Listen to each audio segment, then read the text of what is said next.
Hey guys, welcome to the third installment of the MSPCA's Giving Day Behind the Scenes, where we get to know some of the experts who run our programs and some of the new facilities that we got to see earlier with the critical care unit. Hope you guys were able to tune in for that. If not, you can watch the archive down below.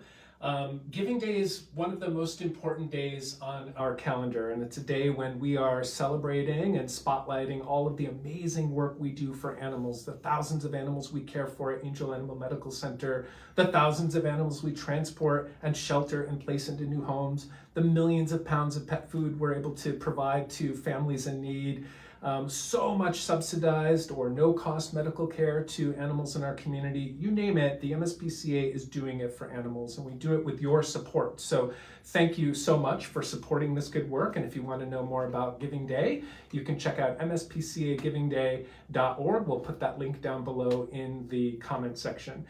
So now our final installment is with Dr. Terri Bright. We're super excited about this one because especially now when so many pets are living in so many more homes, there is understandably a rise in behavior issues. Reactive dogs, fearful dogs, you name it. Dr. Bright's going to tell us more about what she sees. We'll have an opportunity to ask her questions, behavior-related questions for dogs too. So if you've got them, drop them in the comments section and we'll be sure to ask them of her. And without further ado, we'll turn it over to Dr. Bright. Thanks so much, Rob. I'm really excited to be part of this. I'm just in awe of my coworkers here at Angell, and I felt that way in the 15 years since I've worked here. And our dogs have changed so much since I started in this business.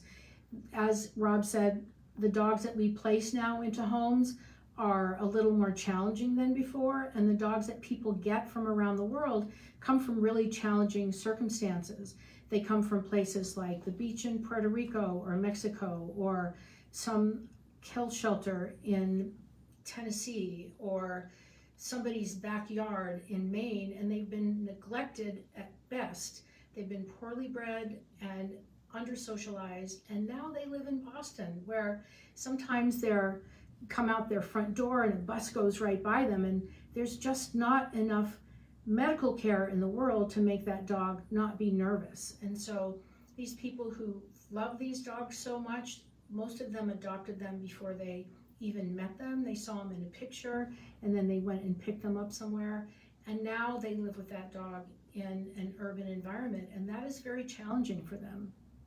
So in our department, we have different ways to help those dogs. We have typical obedience type, agility type classes, puppy socialization classes. If there's a more important time to get your puppy training, it's before they're 6 months old. We have those across all our locations in Boston, Methuen, and Waltham. And for your typical puppy and young dog, that's where they should start. They should start with the basic behaviors using positive reinforcement, sit, lie down, coming when called, stay, those kinds of behaviors. That's what your dog needs.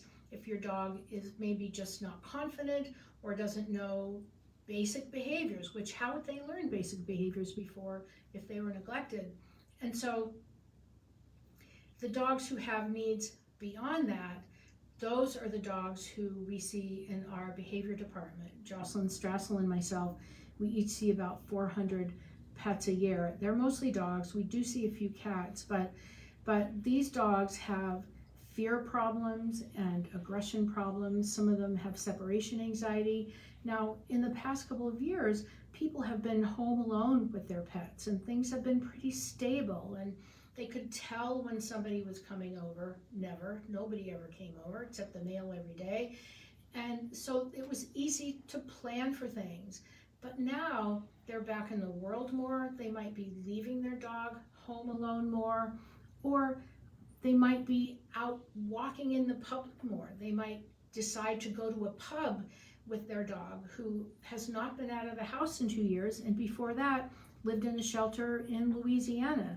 So these are challenging times for people with their dogs, and often we see pets that were referred to us by their vets around New England. I can tell you that one thing that we learned in our department during the pandemic is that we can see pets virtually. So we are seeing pets virtually from all over the country now. There are some cases that we do want to see in person since we're back in the building, but that has been one thing that has been great for us and great for others. So out in the world now, some things that people need tips on are, how do I help my fearful dog? How do I help my dog stay home alone? I found out that maybe their dog is aggressive. I found out that my dog, who I adopted a few years ago, does not love children, and she is not kidding. And so, as I always say to my clients, I'm also a client. So I'm always training my dog to tolerate what's in the world around her, even if she's scared, even if she's mad.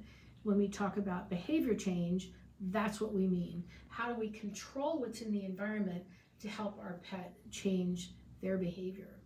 I want to show you a couple things that might help you. So, things that I have on my desk. This is a silicone squeeze bottle that you can get from CVS. You can put wet dog food in it.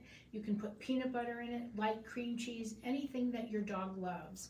And then you bring it with you on a walk. Certainly in the winter, it's ideal because if you're wearing gloves, it's much easier to hold this than a million little liver treats.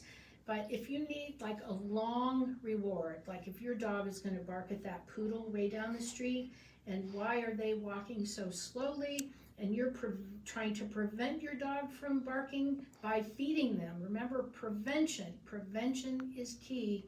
Then you're going cookie, cookie, cookie, but it's liquid cookies right into your dog's mouth.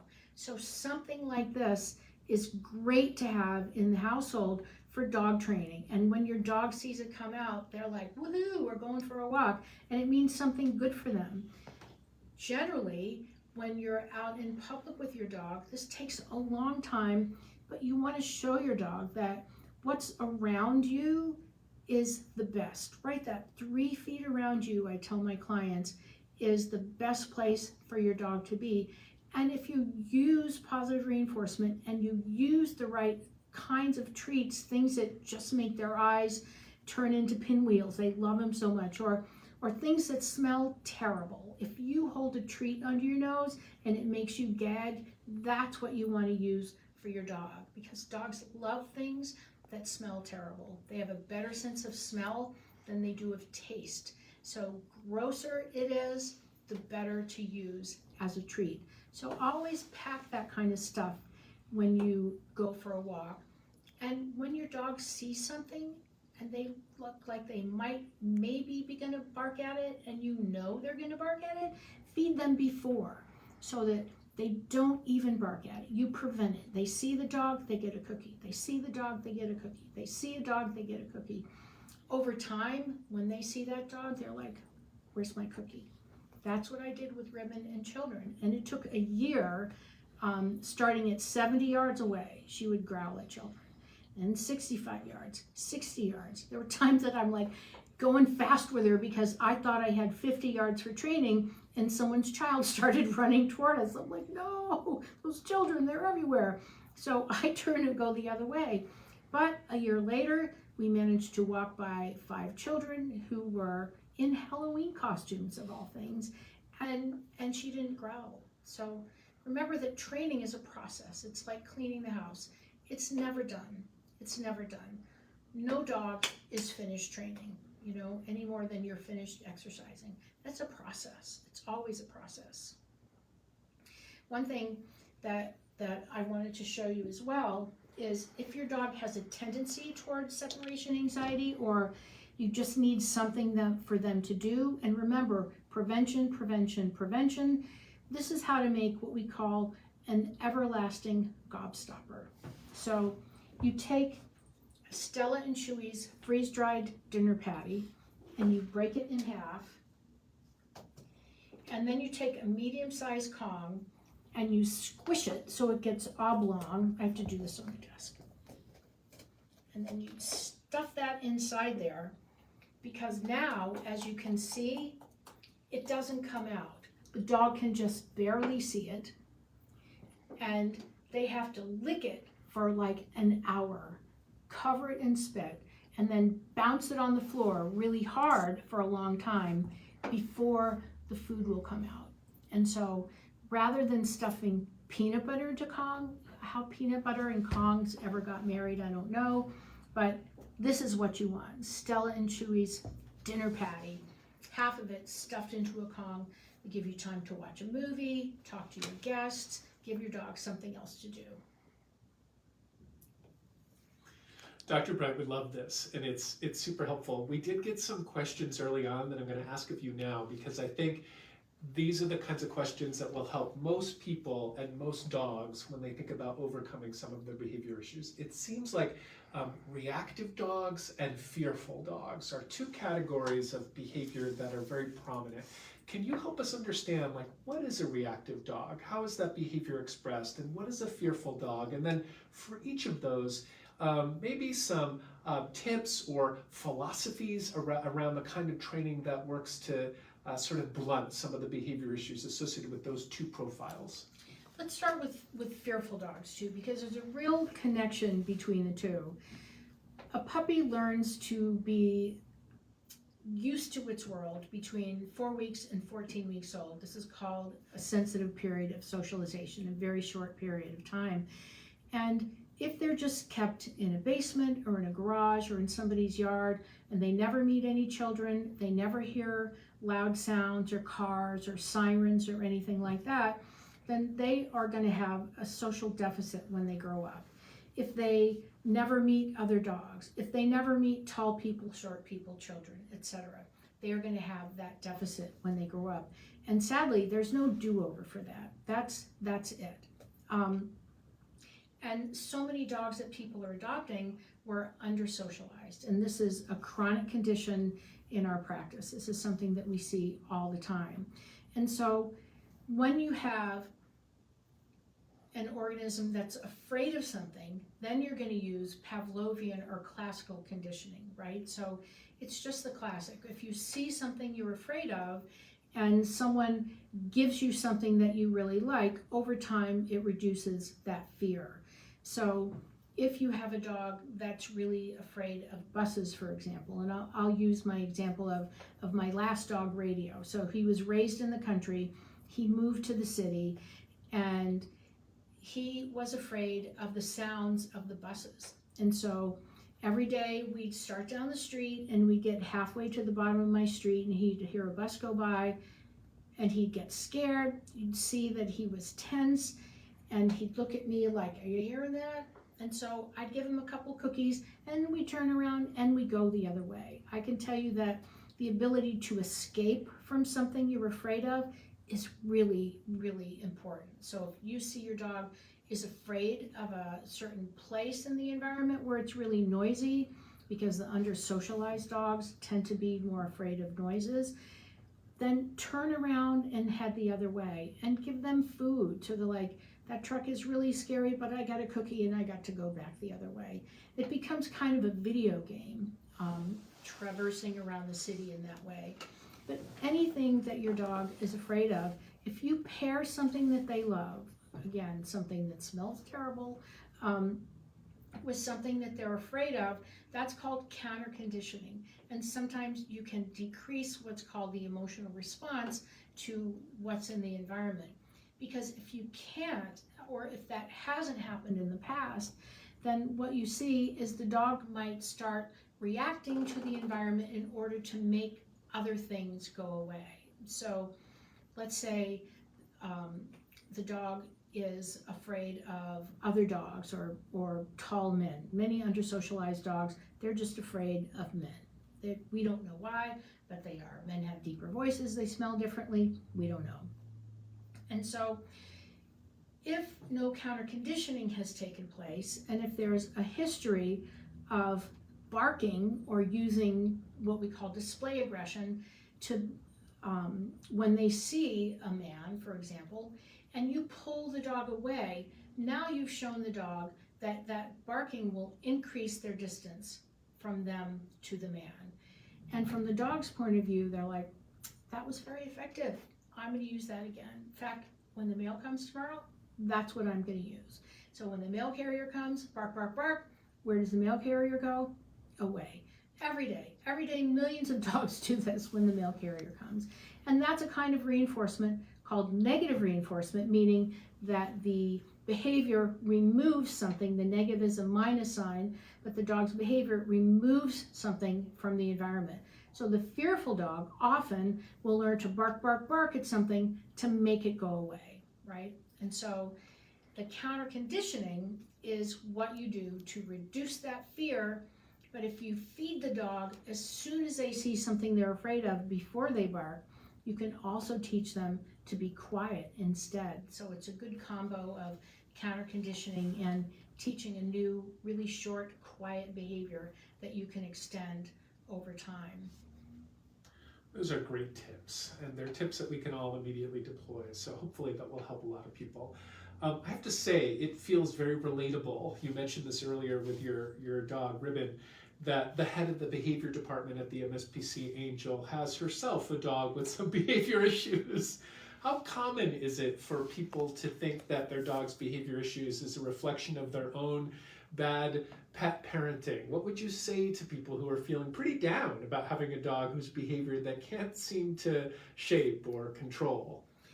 You really have to develop a thick skin, and I can tell you that I started in behavior by wanting to do agility with a bull terrier.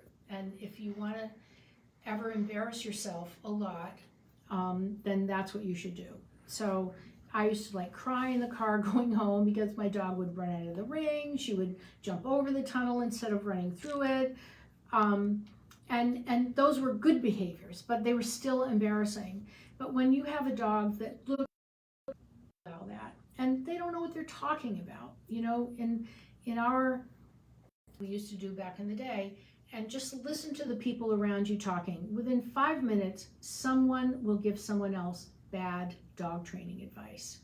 So if you're working with a good behaviorist, with a good rewards-based trainer, and you're seeing progress, then, and your dog has an off day, there's a surprise, someone comes around the corner and your dog gets frightened and they go bark, bark, bark, then smile and wave like the queen, turn around and go the other way, say, we're working on it, how are you, nice to see you, you know, just know that you're doing your best. And that's the important thing. It's no different than when your 2-year-old has a tantrum for candy in the line at the store. You know you're the best parent, you know your child, and everybody's standing there going, well, they should do something about that. And you're like, have a nice day. You know, that's what I say. Develop a thick skin because you're going to do what's best for your dog. Good advice. So last question. We know there's lots of dogs living in homes now because so many people acquired new pets in the last 2 years, causing a real crush on demand, or a real demand for services like behavior. What's the process for getting an appointment in the behavior department at the MSPCA-Angell, and what would you say to folks who are eager to have some of these issues addressed as quickly as they can get them addressed? Well, it's a tricky process right now, but we do have a really good process. People can either call the office at 617-989-1520 or email us at behavior@mspca.org, and that starts the process. The truth is that we're booked out many months in advance, but we recognize how urgent it is to you to have your pet seen, to get advice, and we will work with you, work with your vet to get the best advice for you and to get you in as soon as we can. We're just like everybody else, you know, we're no different than the restaurant you're going to, or the airlines the other day that didn't have anyone to come let them off the plane because they didn't hire enough people. We're working on it. We're here for you. If we can help you in the short term, we will, but we will help you get the best outcome. Don't panic. Don't send your dog off to military school or anything. You know, we'll often can send you a handout that will help you in the meantime, or talk to your vet if your pet has extreme fear or anxiety and help you in that way. So we'll find a way. And we're sorry. We feel the pressure of your need, and we want to help you. We'll be patient. I said that was the last question, but another one just came in, and that's about cats. We've talked only about I love dogs. cats. What should we know about top behavior issues in cats, and what should we know about how we might go about addressing some of those big behavior Thank you, issues? cat person. Thank you, cat person. We love cats. You know, a lot of people don't bring their cat to the behaviorist, and you know, most cats don't want to go to the behaviorist, and that's one type of case that we typically see remotely now, because it's not like you can bring your cat to the behaviorist and say, all right, let's see what it looks like, because they typically don't even come out of their crate. So the cases we see most are litter box cases, and these are usually related to social problems in the house, inner cat disagreements, new people in the house, new homes, those kind of things. And so those are real cool detective cases for us. So we want pictures of the home, and where's that litter box, and then what happens, and what's outside of the cat tree, all things like that. We also see cat aggression cases. I have to say that my favorite cat cases are cats who are biting their owners. And as it turns out, you can train cats the same as you can any other organism. And it's fun to teach cats alternative behaviors. And honestly, the cats who bite are usually the smartest cats. And so it's fun to teach them other things. It really is. Get your clicker out, get some cat treats, and decide what you want your cat to do instead, and teach them that. And I think that the other cat cases we see most are inter-cat aggression. So cats who live together and who do not get along. So those are tricky, but again, there's like a real Rubik's Cube of household changes and behavior changes. And you cannot make every cat love every other cat. They're not unlike roommates, you know. Sometimes you love them the first day, and sometimes 10 years later you still don't like them. So that's actually true of cats and dogs and college roommates. So, you know, that's... This makes me feel better about my own 2 cats. Yeah. Thank you so much, Dr. Bright, for sharing your insights and spending some time with us on Giving Day. We so appreciate it, and we hope that you guys found this helpful. Well, we appreciate your help, and I'll see you around campus.